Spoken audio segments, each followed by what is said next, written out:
It was 40 years ago today that President Richard Nixon made public the smoking gun, the transcript of a tape recording that showed that he approved the cover-up of the Watergate break-in.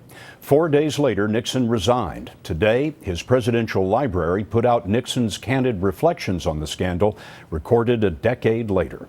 Here's Ben Tracy. I'm a fighter. I just didn't want to quit. President Richard Nixon nearly 10 years after his historic farewell.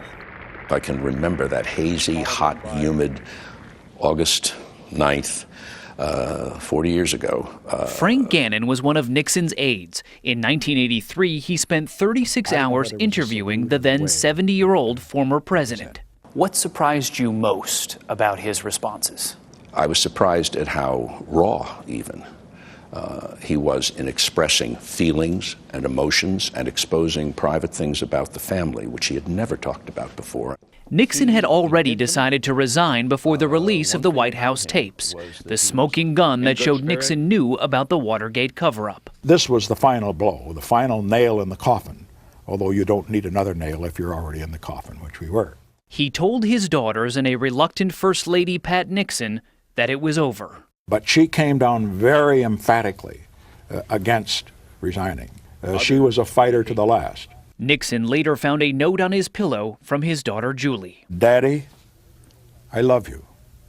Whatever you do, I will support. Please wait a week or even 10 days before you make this decision. Go through the fire just a little bit longer. You are so strong. I love you.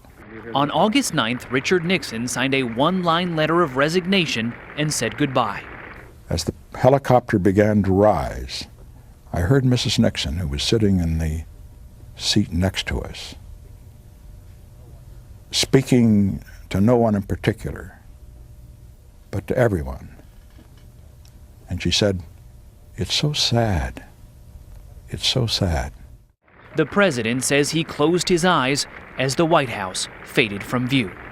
Ben Tracy, CBS News, Yorba Linda, California.